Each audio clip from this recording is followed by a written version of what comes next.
Exactly, yeah.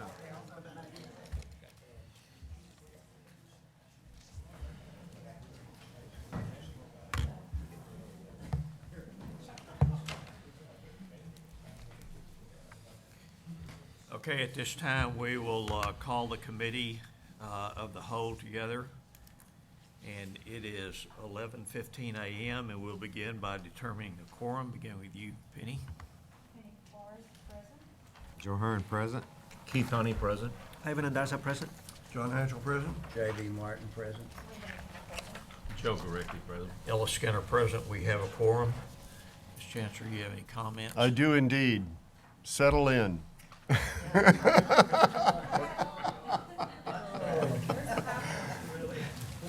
Am I going to get the hourglass?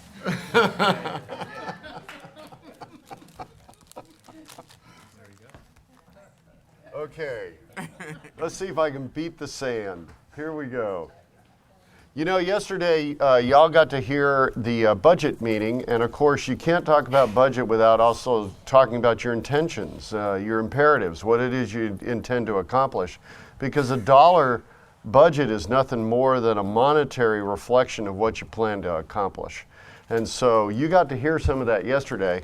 I think at the budget meeting, it's an appropriate time for us to just pause and say, what are those things that we have accomplished so far, and then where are we going to go from here? So I'm going to do some of that real quickly.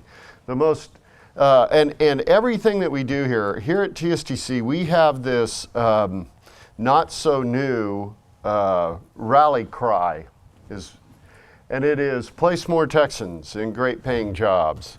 And I want to pause and look at this just briefly, and I want to look at it one at a time. Place. That verb makes it clear to everyone what our primary objective is. And everything else that we do leading up to placing someone is how we do what we do. But this is the what. With the new funding formula, placement becomes our absolute objective. And so in this catchphrase, the very first word is the action verb that we're trying to do. More. By its nature, that means we intend to grow. And in the comments about where we've been and where we're going, you'll see that growth is inherent in every bit of that. We have a skills gap. I've shown you that, and I show it all over the state. I've shown it to the legislature. I'll show it to anybody who listens. What we have is a marketplace with a demand that far outstrips our current abilities. Shame on us if we don't grow and continue to grab more market share in a situation in which the demand outstrips the sector's ability to respond. Shame on us. Finally, Texans. Texas is our first name. It's who we are, and it's also who we serve. And so that is in there so we never forget that what we are trying to do is take individual citizens, skill them up, and mate them together with corporate citizens who will hire them, all Texans. And so, of course, then the modifier, great paying jobs, that's where the formula kicks in. As long as we focus on placing in jobs, the first word and the last word will never lose our way. So everything from that point, you'll see will resonate perfectly with this. Single accreditation. We are now technically behind the approval. I mean, beyond the approval. We are now approved. We are singly accredited. We're going through our first cycle of review by SACS, not as 4 colleges in a system, but as a single college. And in January, they'll be here to look at us in our new form to make their initial accreditation review. This seems like our goal. And it's easy for us to think of it as our goal, but it isn't. It's really just the opening of the door to where we're going. This was an enabling maneuver, not the final objective. It brings with it these kinds of benefits, things like Statewide quality, wherever we go, we'll be able to address the have and have not natures. Mobility of offerings, we'll be able to respond in Texas wherever we need to go. Economies of scale, a laser focus on our core business function. We were too fat in areas that didn't produce revenue. It's a shame for us to behave that way. And we're fixing that with single accreditation. An example of that is right-sizing administration. Did we really need 5 CFOs? I mean, a perfect poster child for what it is we're talking about in terms of where we're going. The next one was the return value formula. That too got realized in the past 4 or 5 years, and it seemed as though, whew, wow, we got that done. We're done. We're not. That was just an enabling maneuver. And the really important part about it is the cultural change that it provides to us. That rally cry would be impossible without the new funding formula. There's no way you can ask people to focus strictly on placement while contact hours are the way you're getting paid.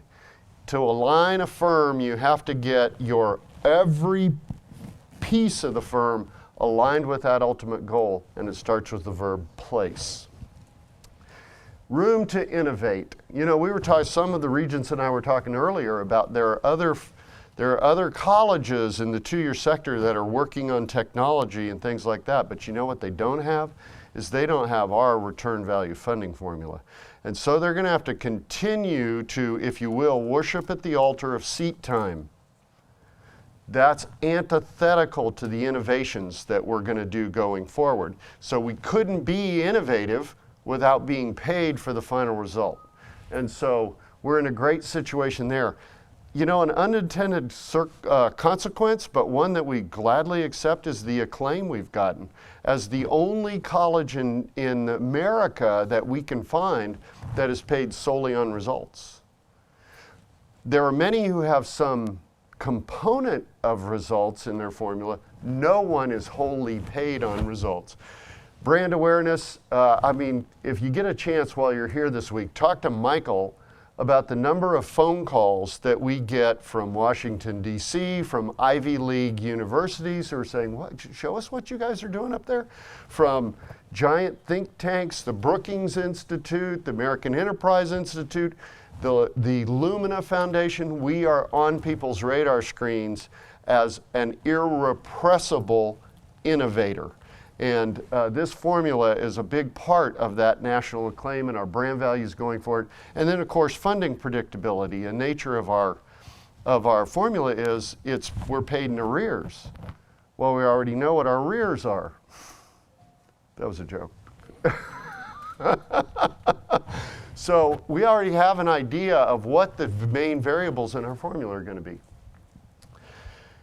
You know, we ought to pause and think about some other accomplishments, things like East Williamson County. You know, it was only 4 years ago that we opened that location. We had the big ribbon cutting, remember, out in the middle of the field in the tent and all that sort of stuff? I mean, it feels like old hat now, but it was only 4 years ago we opened our first location in anyone's memory.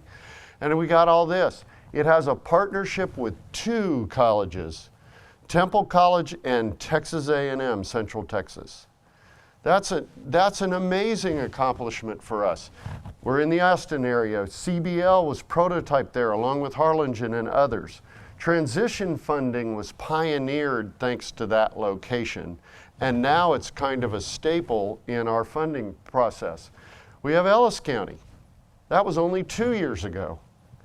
So here we are with another new campus, and if you remember back in February of 2011, we stood up in front of you and we showed you a map of Texas and we said, we've got to get into the metro areas.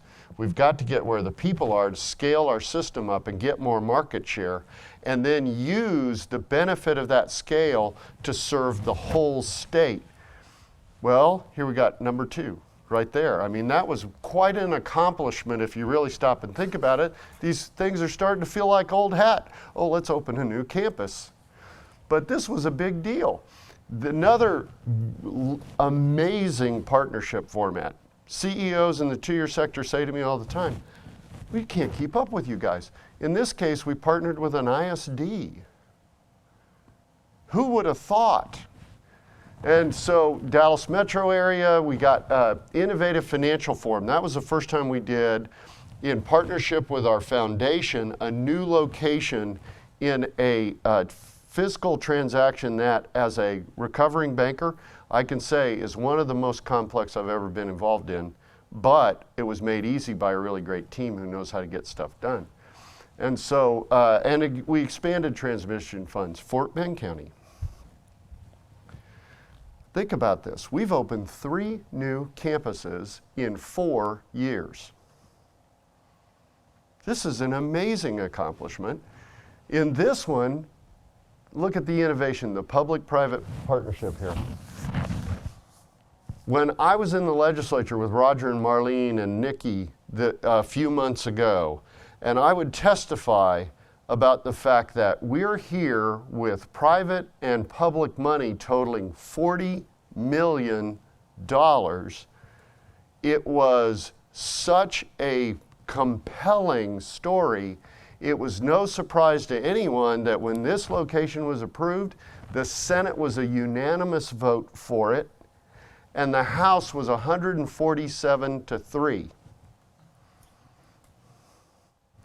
And the reason is we were able to put together, and I will tell you, I'll never be able to overstate the pivotal role that Jeff Kilgore, Pete Rowe, and the others in the foundation played in taking what was an initial inquiry in Fort Bend into a $40 million gift. No one saw the road time. No one saw the amount of phone calls, the relationship building, the constant exposure that occurred between TSTC Foundation, TSTC the college, and those foundations and local leaders down there, because it was all done in a very business-like manner, not in a grandstand. But I will tell you, an amazing amount of work went into that. And of course, now we're in the Houston area. We have now opportunities to dual credit with some of the players in Fort Bend County at a scale that dwarfs everything else we're doing today put together. And we expanded transition funds once more. I mean, this time we got more money for Fort Bend County than we did the other 2 locations put together. So the legislature has become very accustomed to the fact that they're going to have to do that. All of this feels like ancient history now, but it was just a few years ago. The revitalized TSTC Foundation. You got to look at that and go, holy cow. Do you remember it was just maybe 2 years ago, we were showing you the marketing plan or the business plan that we had for the foundation, and and Kevin Dorton, the primary author of that plan, deserves a lot of credit for that, but the main conclusion was this: hire the right talent to run your foundation and you will begin to see rewards. That was the key feature that all successful foundations had. So we brought in talent. We went down the street to Baylor and we stole it away. And we put it in place, and here we are, $40 million $40 million examples later of how things are going on. We are almost done with something that we have wanted for 50 years, an alumni system. An alumni system cannot work without people who know how to build the database, clean the data, get it installed, create the communication schemes that are going to take advantage of that data, respond properly when someone responds to you. We are this close to having this launched. Our annual gift campaign will be based first with this group. And so we will join other worthy institutions of higher ed that get gracious and generous annual gifts because we've built this system. And of course, fundraising in general, I mean, we are just still in the baby steps. And the fact that we could go out and find $40 million in our first year is frankly just a miracle that we were able to get it that quickly. I won't promise you we're going to get $40 million next year. What I will tell you is we sure know how to do it though. And when opportunities come our way, we aren't shy about it anymore. And because we know we have a worthy story. Really, really smart people invested a lot of money in us because we are worthy. And so we've learned how to do that. The event planning and funding, I mean, we just talked about it. That you have never in 50 years seen an event like the one in Austin. I've had. I mean, look at folks like the old timers that have been with us for 40 or 50 years who were there and said, I never thought I'd see the day when TSTC got the regard that it gets today. Well, all of that was made possible because of hardworking people in the foundation, working hand in glove with people at TSTC. And then, of course, this innovative financing. It's really funny, I won't tell you which rep did it to me, but we were talking about tuition revenue bonds this session, and I said, you know, what happens if they don't occur? And this rep said to me, oh, you need to go talk to Texas A&M. They have this super innovative way to do it. They can get it financed. They never worry about this. So I sought out the information, and what I found out is they were doing what we're already doing. And so that kind of innovative financing couldn't occur without that foundation. So the years ahead, let's look forward for a second. I just showed you 6 items that in under 5 years we were able to accomplish. And any one of those is worthy of being proud for an institute of higher ed. If they could do one of those in 4 years, that'd be amazing. We did 6 in 4 years. But we're not done, we're just starting. We did all of those to realize that rally cry, but also to get us ready for this point. Here's where we begin to truly outrun the competition. With new instructional methods, new channels of delivery. An example is the badges, if you will. New market expansions, and I don't mean just geographically. Elton is investing, you learned in the budget meeting yesterday, is investing in a new market segments that we have wholly ignored for years with the nights and the weekends and the other deliveries that are going to reach people that have never considered us before. It's as though you've colonized a brand new country because these are people who couldn't possibly attend.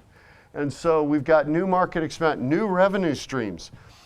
Right around the corner is pay to play with the corporate clients. Our talent that we produce is so rare, we know that corporations will pay us to get it. So that's an example of a new revenue stream that we're going to see. And then, of course, you all authorized 2 meetings ago new pricing schemes, models. Let's call them models. Models, pricing models. An example, and we can look to industrial and other areas for inspiration on this. The notions of how an airline fills its seats. The concepts of incremental revenues, seasonal pricing. Did you know typically in the summer we only have about 40% of the students sitting in the classroom that we have weeks later in the fall? Well, how does a hotel handle that? With pricing models that encourage more consumption, because we're still paying the air conditioning, we've still got all the mortgages, we got this big base of fixed expenses, we need more incremental revenues in those seasons. We can use pricing schemes and other bundling and merchandising activities to try to improve the revenues in seasonal situations. We've got market-driven and value-based pricing models available to us. We are willing to make these sorts of innovative moves. And then finally, right-sizing the back room. I met with faculty here in Waco just earlier this week. It was Monday afternoon. And one of the things I reminded them of is every time I spend a nickel on an accountant, it means I can't pay faculty. And I don't have a single accountant who produces $1's worth of revenue. But every time a faculty member gets with a kid, We're realizing our core mission and we're increasing our revenues. And so the whole notion of it's about education and not administration is at the core of Place More Texans. So we circle back. Here's what I'd like to offer you, the board. This is our driving phrase. Every single thing you hear from us from this point forward is going to be rooted in this phrase, but drive through those innovations and others that you're going to see us go.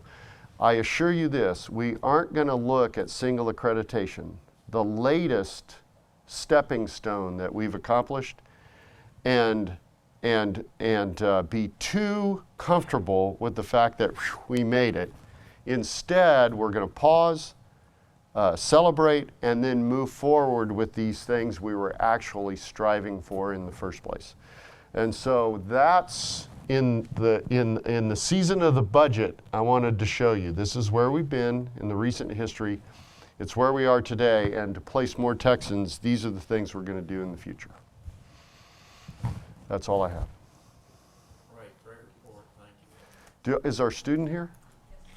Is it? Okay. Bring him on up.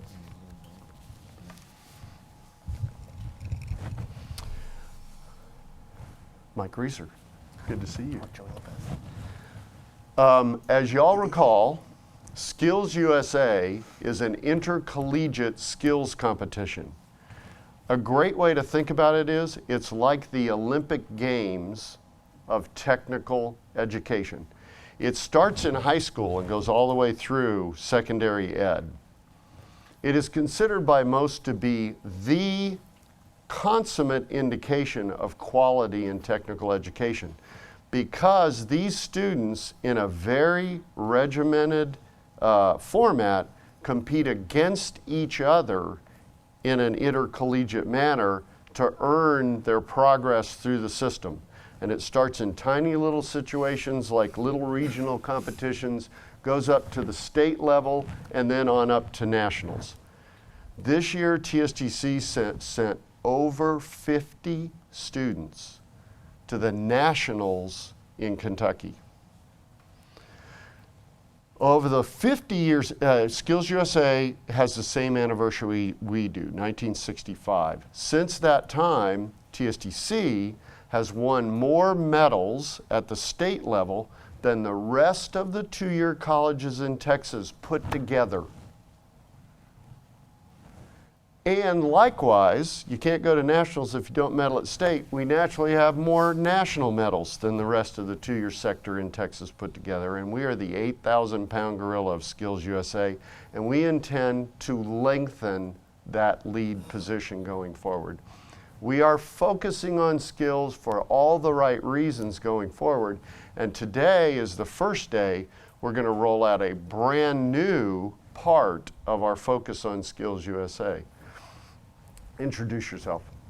My name is Jorge Lopez. I'm a biomedical equipment technology student here in Waco. I've been here for, I guess, almost 2 years now, and I'm hoping to graduate in the spring. Jorge won the gold medal at nationals in Principles of Engineering and Technology. engineering and technology. Now here's what that means. Jorge is a national champion. There are 6,000, yes.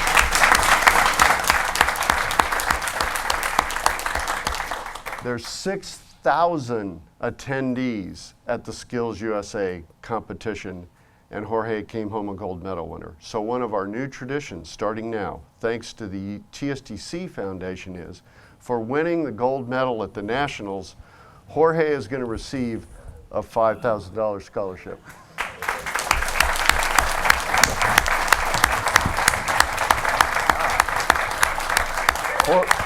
Jorge didn't know this. Oh my gosh. Wow. Thank you all so much. This means the world to me. I never expected this.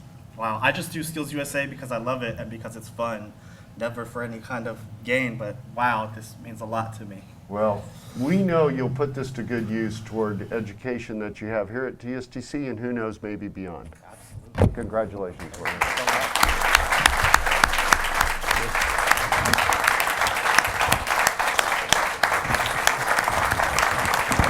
This is yours.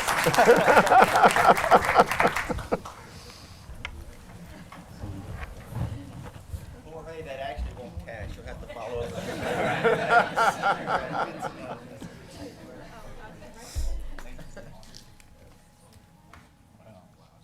Yes.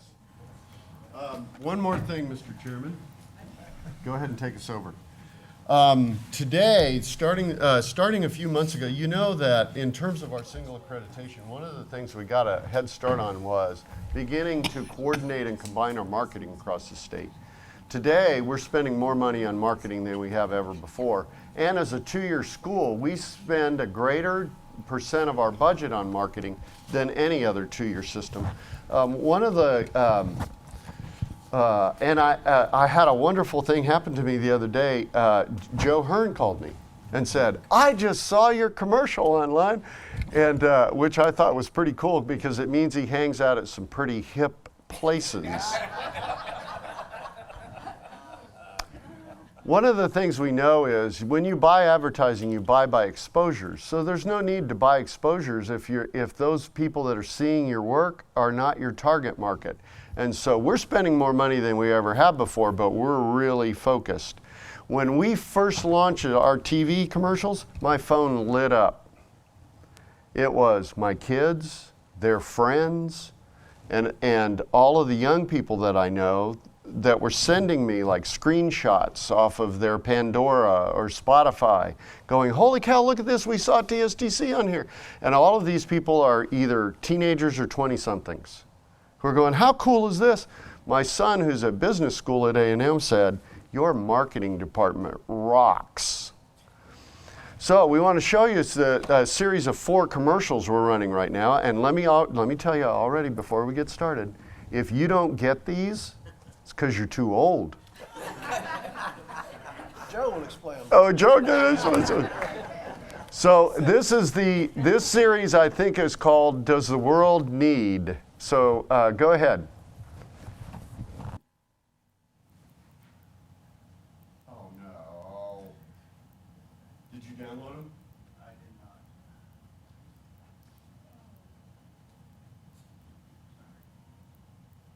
Try another one. The world need another pro football player? Does the world need another pro football player?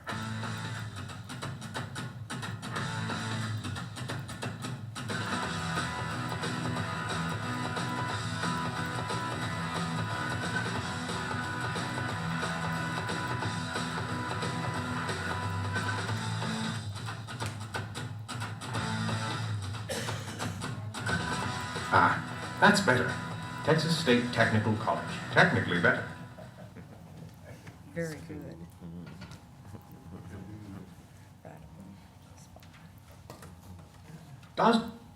Does the world need another lawyer? Yes.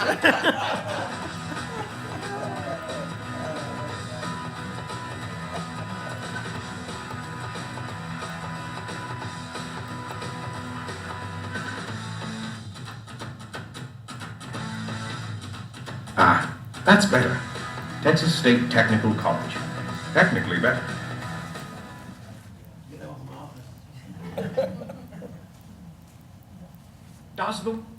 Does the world need another barista?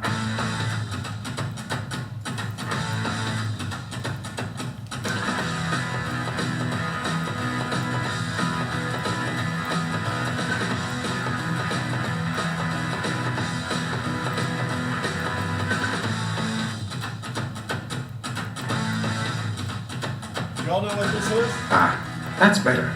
Texas State Technical College. Technically better. You're too old. Tell us anyway. No, it's a server closet. Okay. Or a server rack. Does the world need another fast food worker?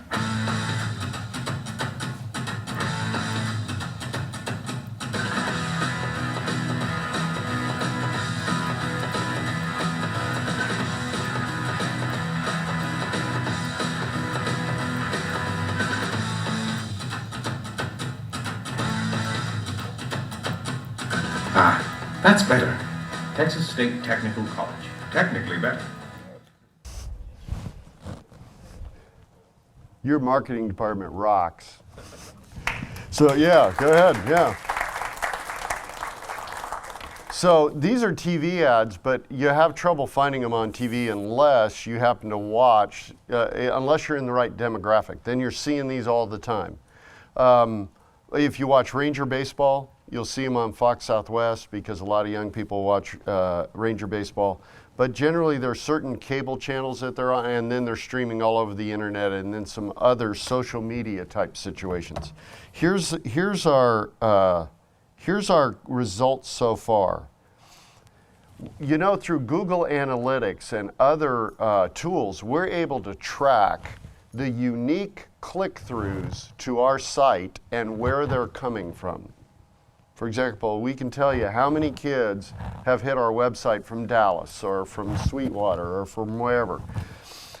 When these commercials started, let me see if I can get this right. In the first 2 weeks that they got started, our click-through rate from Dallas went up, you ready for this? 651%.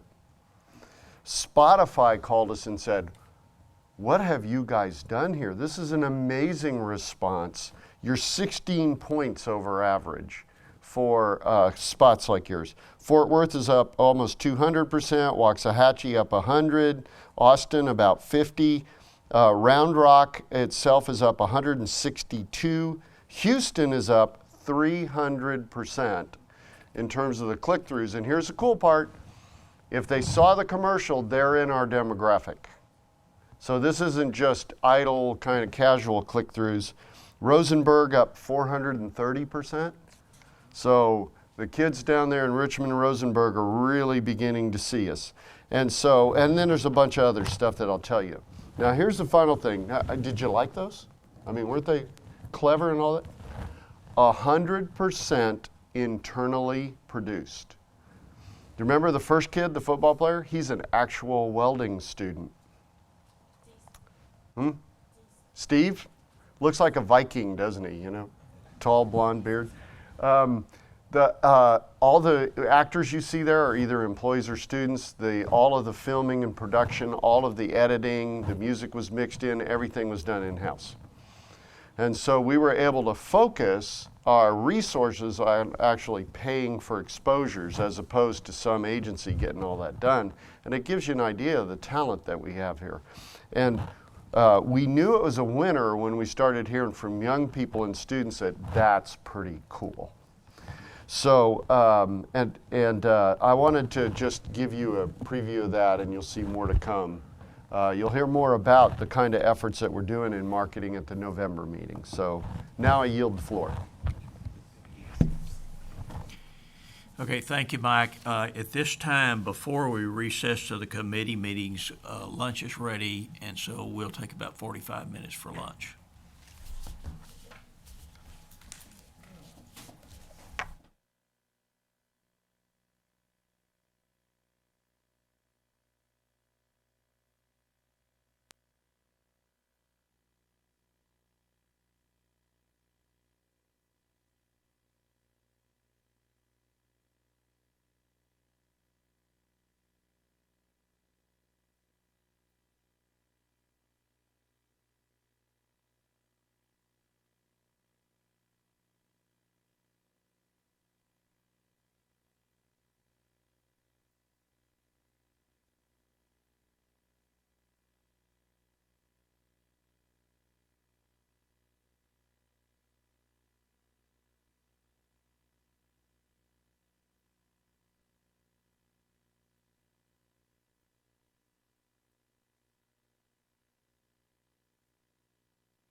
At this time, we're going to recess to the committee meetings, and we'll begin with Linda McKinney, Student Learning. Thank you, Mr. Chairman. The Committee for Student Learning and Student Development, consisting of myself, Anita Forrest, and Joe Hearn, have met, and we are going to be receiving our report today from Dr. Steckley. Good afternoon, everyone. There are 6 consent minute orders on the agenda for student learning and student development.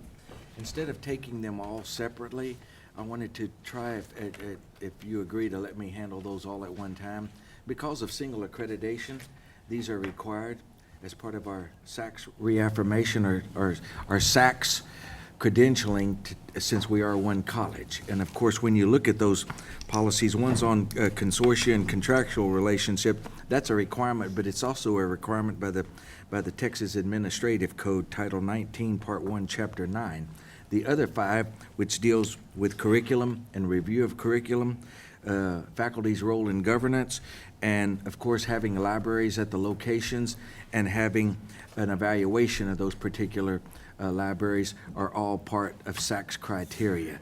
And so when you look at those particular minute orders, they're very consistent in nature as to the reason why we need those. Since we are singly accredited, it's just it deals in different issues. So are there any questions or comments concerning those 6? One question. Yes, sir. On, minute order 3315. Yes, sir. The committee charged with review a new and revised curriculum, who makes up that committee? We have a team in place. Before it was teams at each location. Okay. Now we will have one across the state. Okay. And Excellent. if you remember, we had our curriculum aligned this past Christmas. Now that we moved to single accreditation, we have to have our learning outcomes identified by the end of August, because we have to have those in place for the fall semester so that when SACS comes in January, we have things that we can prove that our students are learning the competencies Who that makes we're up the providing. committee? Is it? It will be a team of instructional people. Okay. From Gary Hendrick's team from across the state. Okay. That will help, since we are singly accredited, it will come from that group that has not really been totally selected yet. Okay. But we will in the fall, and that will be in place. But it will be made up of representation Okay. from across the state at the locations. Thank you. You're welcome. Any other questions? Well, let's go to the Board of Regents graduates for the spring semester. If you look through those, there were a total of 61 total awards for spring. There were 29 associate degrees, 18 certificates, and 14 MSAs for a total of 61 awards. If you look on the second page of that particular list of honor graduates, there were 2 from the Waco location. Mr. Robert D. Suggs, who received an AAS in 2 areas in diesel equipment technology construction, equipment specialization, and heavy truck specialization. There's also another individual on that same page, Justin Roten, who achieved a Cert 1 and a Cert 2, one in combination welding and one in combination and pipe welding. So those 2 individuals actually received 2 awards. Any questions or comments concerning those? Now, on the second item on the reports, this was the individual who won the gold medal at nationals. Because of that person's schedule and timing, the chancellor went ahead and made that presentation to that particular individual. But I did want, for that particular individual, I know who was very, very pleased, because you could see the smile spread across the room from one side to the other. But I did want to recognize the advisors that helped work with that student, those individuals, Jennifer Gaunt, John Washington, and Susie Watkins. Are you here? Are you here? Would you stand up, please?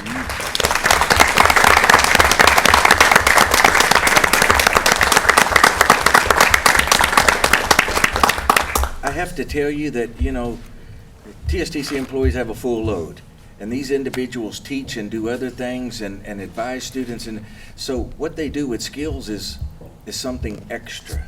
And they're doing it out of the kindness of their heart. They want their students to be successful, so I thought it would be great to recognize them as well. So as a big day skills, as the chancellor said, when you look at all of those individuals that participate nationwide, to have a gold medal winner, it's the best of the best. So, item 3, single accreditation. I think we spent a lot of time talking about that. I did want to also note the compliance report is due in October.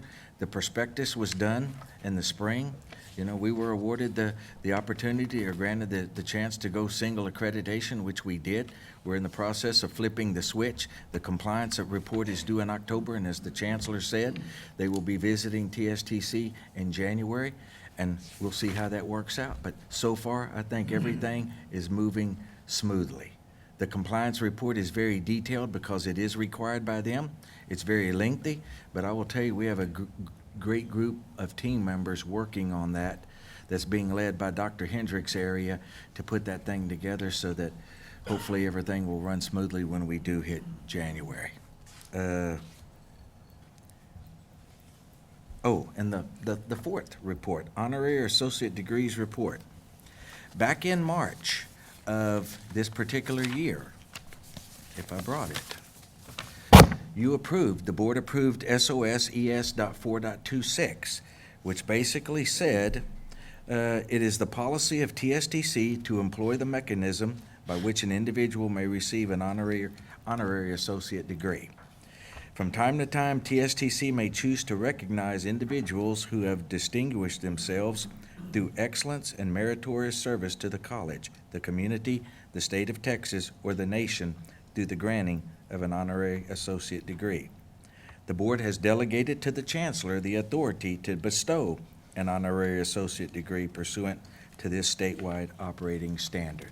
It also states, at the end of the policy, all honorary associate degrees granted under this operating standard will be reported to the Board of Regents at the next scheduled board meeting following the conferring of the award. So per policy, I'm reminding everyone about the degree that was bestowed on the governor of the state of Texas at the 50th anniversary. You remember the welding gloves and all of that. I just wanted to make sure that we follow policy and let you know of that. I know you know about it, but the policy says you will be informed of it, so I'm here to do that. In case you missed it. And that's, Madam Chairman, that's the minute orders and my reports. Any questions? Okay, thank you, Linda. The next committee will be for Human and Organizational Development. Joe Hearn, Chair. Chairman. Committee on Human and Organizational Development met this morning. We were well represented by the system. Some of our members were chairing other committees, so they weren't available. But we discussed all the massive changes that's occurring within the HOD organization, and we got a State of the Union of the safety program within the system as a single program.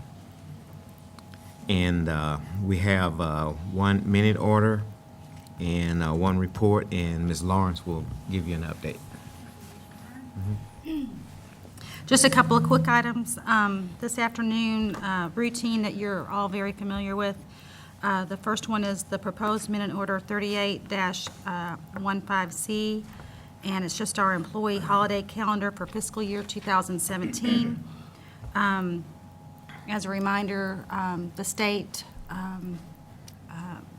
determines the holidays for all state employees. However, you as a board can tell us as the agency how to recognize those, and because we like to coincide with our semester schedule, it's in the best interest of our students that we teach year-round. Instead of taking onesie-twosie holidays throughout the year, we tack 4 of those holidays in December after the students have already left for the semester. And we've done that for a number of years, and that's what the recommended minute order is. The Board of Regents approves the fiscal year 2017 employee holiday schedule for Texas State Technical College. Any questions on that? Kind of routine. The next report, again, something you see every quarter, is our state appropriated employees full-time equivalent report. We're still in good shape, just under 60 FTEs as a whole, so we don't have any problems in that regard. Any questions? That ends our report, Mr. Chairman. Okay, thank you, Joe. The next, we'll go to the Committee for Facilities. John Hatchell, Chair. Thank you, Mr. Chairman. The Facilities Committee met this morning. We were staffed by Ray Freed, Penny Forrest, and myself attended the meetings. We do have 2 minute orders plus a report on status, and I'll ask Ray to give those. Good afternoon. The first minute order you'll find on page 2 of 10 is minute order 39-15 from Texas State Technical College in Harlingen. This is to accept the repair and renovation of Building 200D.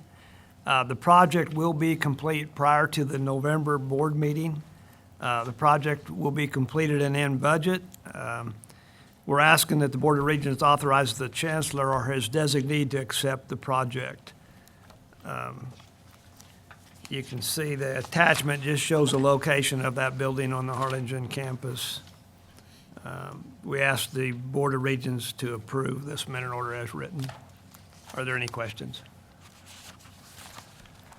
The next minute order on page 4 of 10, 40-15, is from TSTC in Waco. This minute order is to approve the concept to renovate the 3rd floor of the John B. Connolly Building to house the TSTC administration.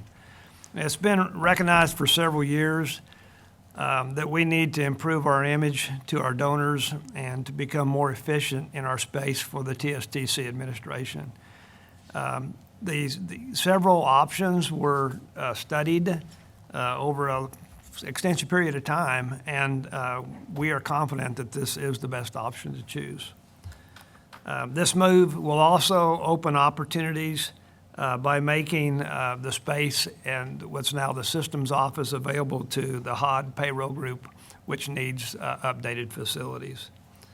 This will be The actual building they have right now, the one where system is right now, or are they gonna build something new? No, that one. That's the way. They will be, HOD will be able to move into that systems building, which is an upgrade, will be an upgrade for them. And where are they now? Are they in a separate building, or? Yes, they are straight south. Yeah, they're temporarily over, they were in what we call 32-5, which is the building directly behind the systems building, what has been the systems building.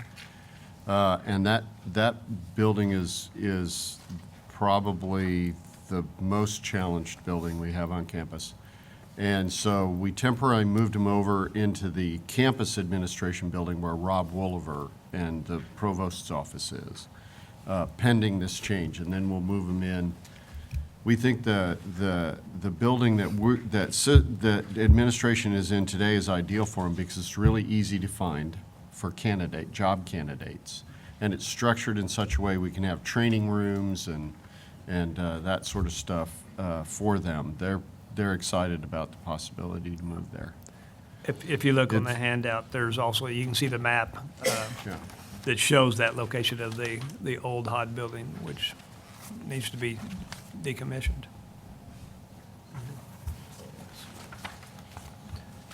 So it'll be raised, that building will be raised? That's not in the plan. The 32-5, which is, we call it the most challenged building, right now contains our server vault for colleague and other IT functions. To actually raise that building at this point would be a bit premature, but I would, as soon as we can manage to make space in other places, like to begin to migrate people out of that building. What's the time frame we're talking about here? How long will you get the Conley building ready for administration? Well, that's a good question. That's project is a HEAF driven, that's about $1.2 million, and the HEAF bonding is going to fund that. And I'll make a general statement here that we'll talk about more in the project list, but the sale of the bonds is going to trigger the start of these projects, and Jonathan is going to cover that in his fiscal report, how those bonds are going to be sold. But it's about a 6-month project, probably, and there's going to be some phasings because we're going to move students in the Conley building up to that floor temporarily while we remodel or do the architectural repairs to floor 1 and 2 created out of the structural project. And then after that's complete and the students are put back down on the 1st and 2nd floor, that project will start. So I'll look on the schedule when we get there as far as anticipated completion, but I think it's fall of 16. That sounds right. Ray, under your justification, it says, after the foundation settlement issues are resolved. Yes. They are resolved. And in our progress report, I'll talk about that more, Okay, but okay. we've gone to continuous dewatering and got the results that we want, Okay. and so Good. we're moving forward on that. Good. We request the Board of Regents approve this minute order as written. Are there any questions? Moving on to the major projects report.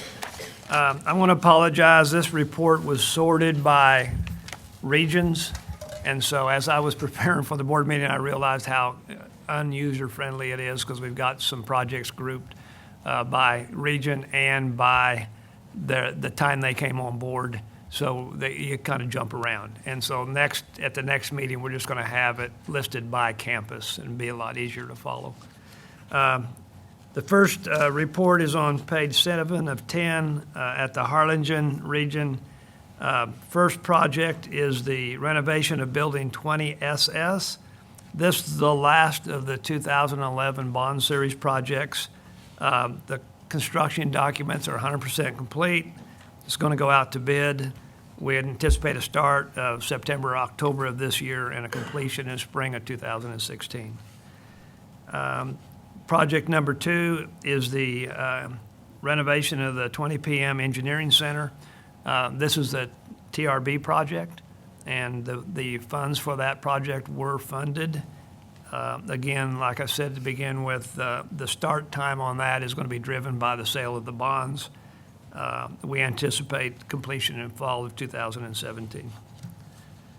Project number 3, the renovation of the 200D is the project we've asked the board to approve the acceptance.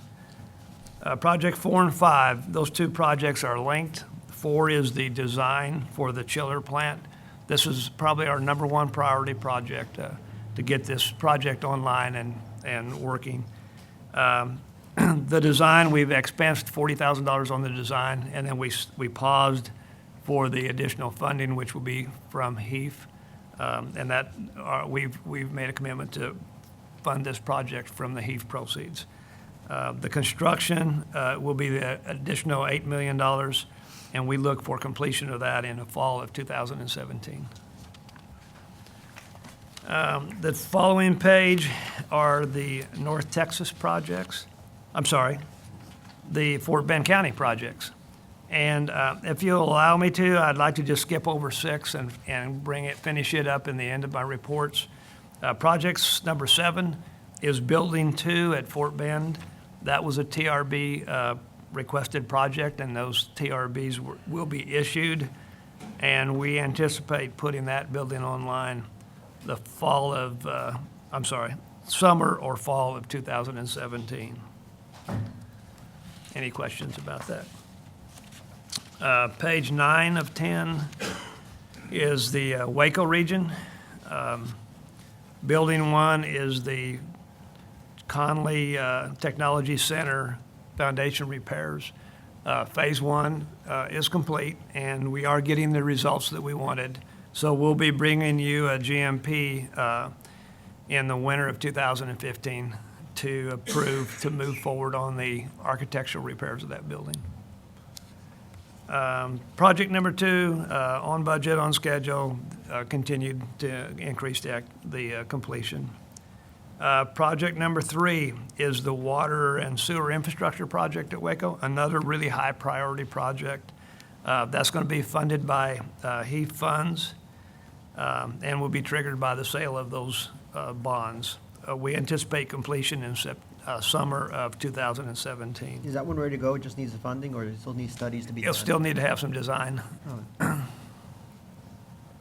Oh. Project number 4 is the Challenger Learning Center. This project will be funded with auxiliary funds, and we will start that project when those funds become available. It's about a 6-month project. We anticipate it to be complete in the fall of 16. Project number 5 is, we had more than one concept for the TRB request for North Texas. And this one was to actually expand Building 1 or construct a new Building 2, and this project was not funded. We're going to leave it on the list and look for other funding sources. But the 6th project is to purchase the North Texas Industrial Technology Center, and that was funded through the TRBs. So we'll be moving forward with that. Project number 7 is the project that we brought to you in a minute order to approve the concept to renovate the 3rd floor. Page 10 of 10. This is the Industrial Technology Center in Abilene. The tuition revenue bonds were approved for $12 million. We'll move forward with that project when the bonds are sold and when we have a commitment from the Abilene community for matching funds and support for that facility that we need. Are there any questions? I'd like to go in. Ray, I just have a question on the TSTC North expansion that wasn't funded. Was there, what happened there? What was the reasoning for it not being funded? What was it? Yeah, actually, we anticipated we'd only have one project funded. Okay. But there were different approaches to that project. Okay, The House had a different version than the Senate did. okay. And the House version was expanded and included a Building 2, but the Senate didn't, and the Senate was adopted. Oh, okay. Are there any other questions about the reports? Fort Bend Industrial Technology Center. If you recall, it is a project that is being built by the TSTC Foundation, and then it will be leased by TSTC. It's going to be opened for class in the fall of 2016. Right now, the project is in the site fill stage. We're moving 132,000 cubic yards of fill over the area. That's excavated from about an 8-acre detention pond. And the purpose of that is to raise the elevation and to get the grade so that it all slopes towards that detention pond. The site pad itself is, the select fill for that site pad is about 17,000 yards. That's in place. They'll start excavation of the foundations and installing the under slab utilities next week. So it's right on schedule and in budget. And I'd like to conclude our report with a video that our architect put together, a flyover that really tells the story of Fort Bend and that campus. And I felt really proud about it until I saw our commercials. Now I'm kind of humbled by it. So, Adam, if you will, please.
Next summer we'll have, or early fall, we'll have our ribbon cutting on that building you just saw. You just flew through, yes.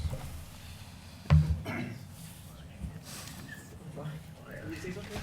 I was just gonna say, you know, I can understand that when I see it's those commercials, I don't understand. John, is there anything else?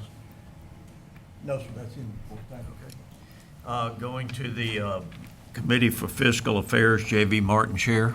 Mr. Chairman, the Committee for Fiscal Affairs met with Ivan Andarza and myself in attendance.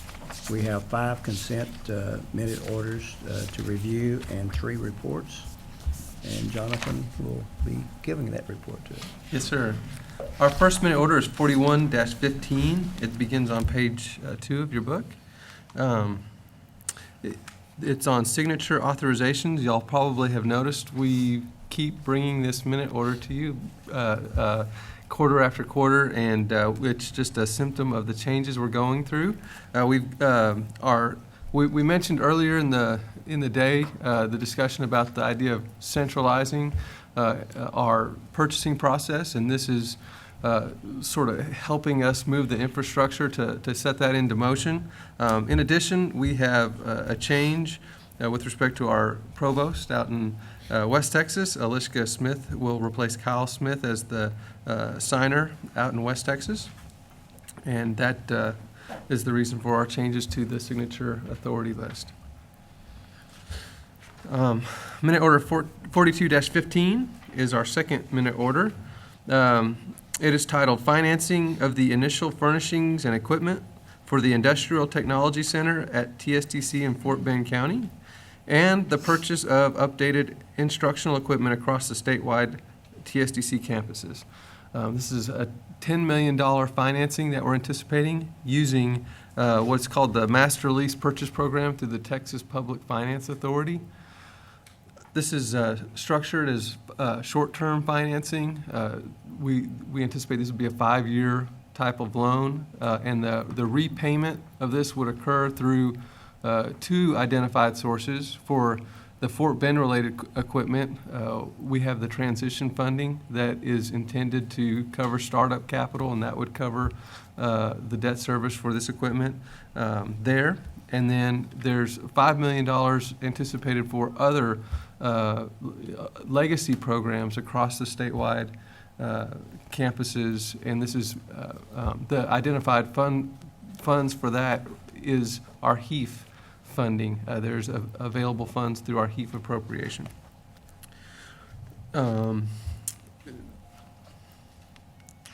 There's the actual equipment request, the investment we intend to make in equipment over the next year is actually around $13 million.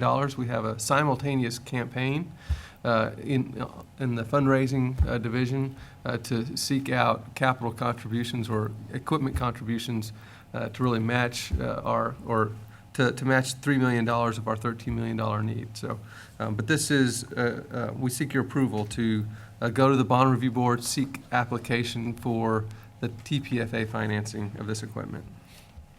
Are there any questions? I have attached to that minute order a prior resolution from the board. That resolution authorized us to engage in this kind of financing instrument through the Texas Public Finance Authority. Minute order 43-15 is a lease minute order. It's related to our Harlingen campus, and it's leasing space to what's called the Rio Grande Valley Linking Economic and Academic Development, Inc. It's often called RGV LEAD by folks on our team. This is a relationship we've had for many, many years, and this is a 501c3 corporation formerly known as Tech Prep of the Rio Grande Valley, who is involved in preparing young people for the workforce. And this is actually an increase in our lease rate that we've had extended to them. It's historically been a dollar lease type of arrangement. We're actually moving towards a more market value in terms of this relationship, and it's at $1 per square foot per month.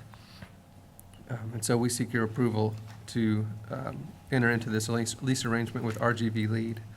As an attachment, we have the letter from our general counsel stating that they've reviewed the lease agreement without exception.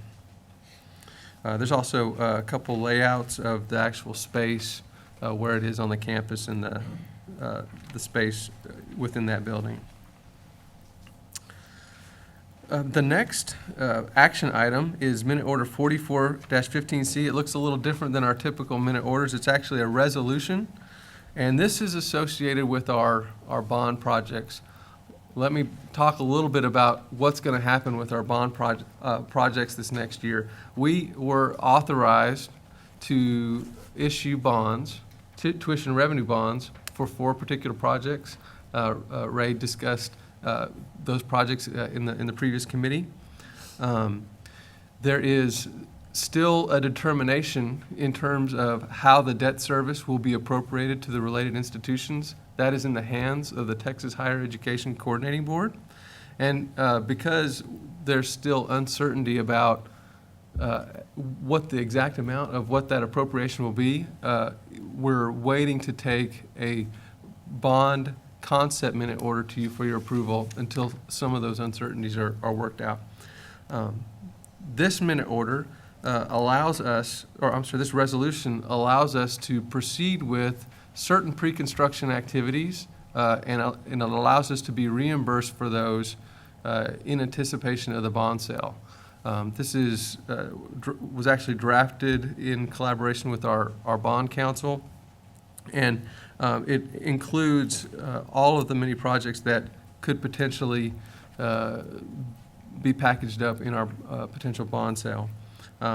As Ray Freed mentioned, the chiller project, the water infrastructure project, some of the other projects have a sense of urgency that if we can begin the design work on, we can keep those processes and timelines moving forward. And so we actually probably anticipate that the bond sale will occur next spring. When we received approval of the concept for those projects, we did free up 10% of the anticipated budget for design services, pre-construction activities, and so that facilitated this transaction. So we ask that the board approve the resolution for this reimbursement resolution associated with our potential bond projects.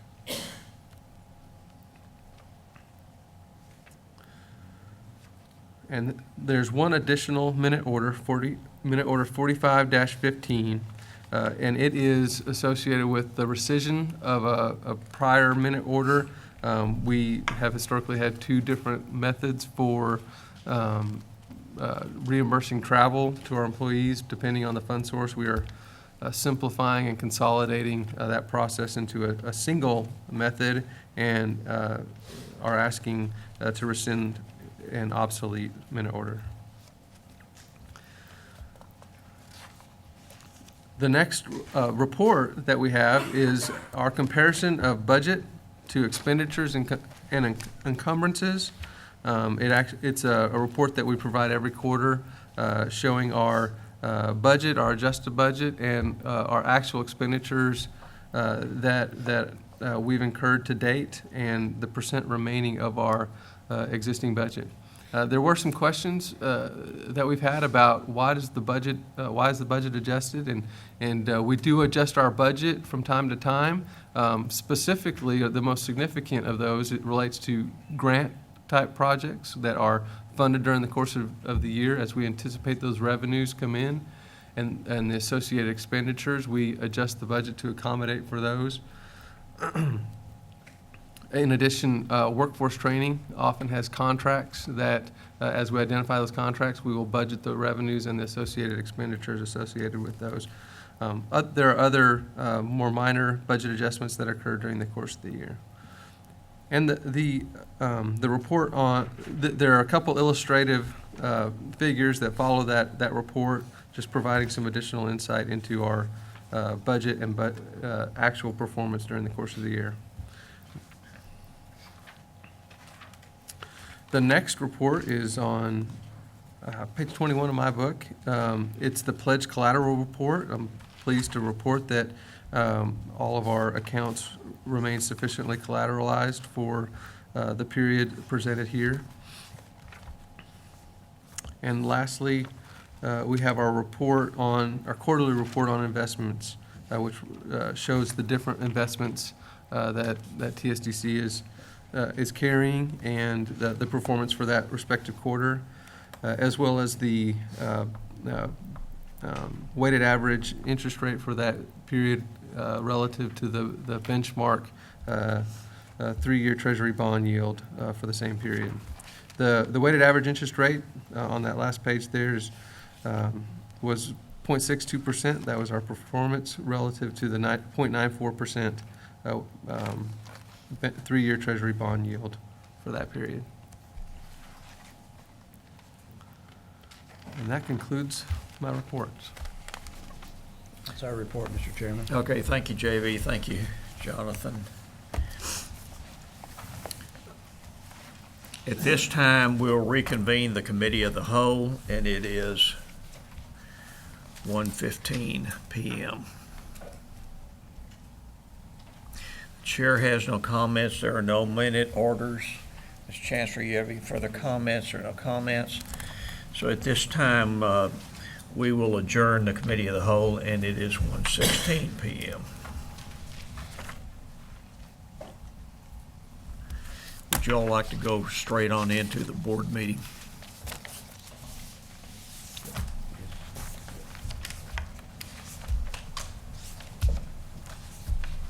Ready? Ready? The meeting of the Texas State Technical College Board of Regents is called to order this Thursday, February 12, 2015, at 1:17 p.m. We need to determine a quorum present, and we'll begin with you, Penny. Penny Forrest, present. Joe Hearn present. Keith Honey, present. Ivan Anderson, present. John Hatchell, present. J.V. Martin, present. Joe Gurecki, present. Ella Skinner present. We have a quorum. Elton, do you have any further guests to recognize? Okay. Ms. Chancellor, you have no further comments? No, sir.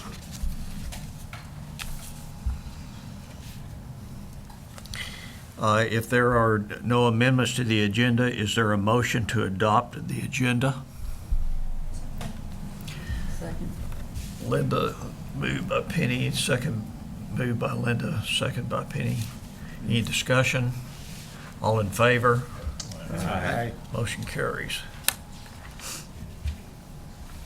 At this time, we'll entertain a motion to approve the amended minutes of November 6, 2014 meeting. Do I hear a motion? So moved. J.V. Martin? Second. Second, Joe Gurecki. Any discussion? All in favor? Aye. Motion carries. We'll approve the minutes. Hear a motion to approve the minutes of the April 23rd, 2015 meeting. Do I hear a motion? So moved. John Hatchell. Second, Joe Hearn. Any discussion?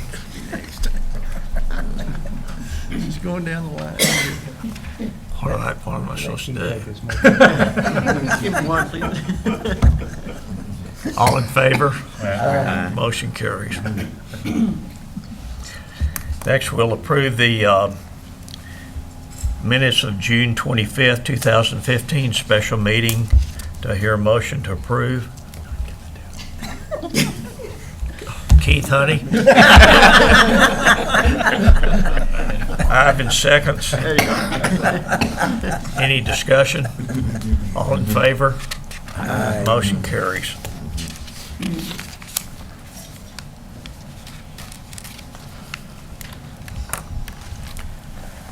At this time, the chair will entertain a motion to approve the consent agenda. Linda McKenna, motion to approve. Second. Penny Forrest, second. Any discussion? All in favor? Aye. Motion carries. Is there any unfinished business at this time? Is there any new business? Procedures for public comment at TSTC board meetings are governed by Texas statute and the bylaws of the Board of Regents of the Texas State Technical College Systems. Section 551.042 of the Texas Open Meetings Act restricts the TSTC Board of Regents from dialogue in response to public comments. Are there any public comments at this time? Hearing none, we'll move on. The meeting of the TSTC Board of Regents held at TSTC Waco, Texas on Thursday, August 13, 2015. After proper posting and in accordance with Chapter 551 of the Texas Government Code, for the specific purpose provided in sections 551.071, 551.072, and 551.074, were recessed from open meeting into closed meeting at 1:21 p.m.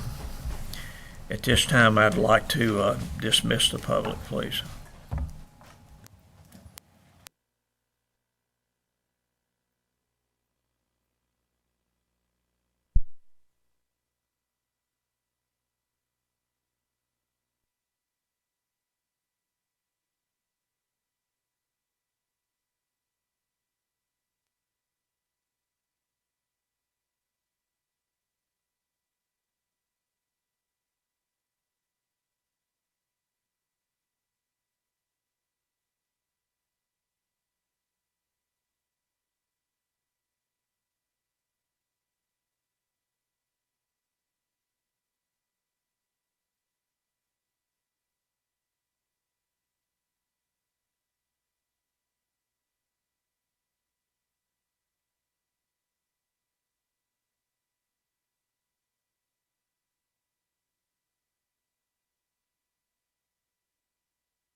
Okay.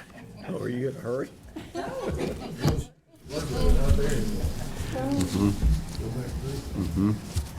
And they're Okay. running behind.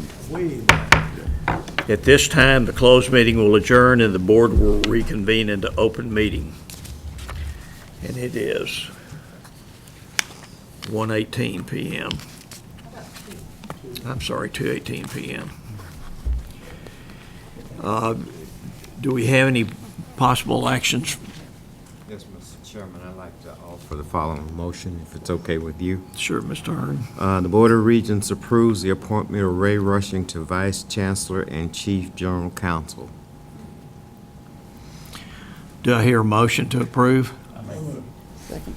Joe Gurecki, second. Penny Forrest, second.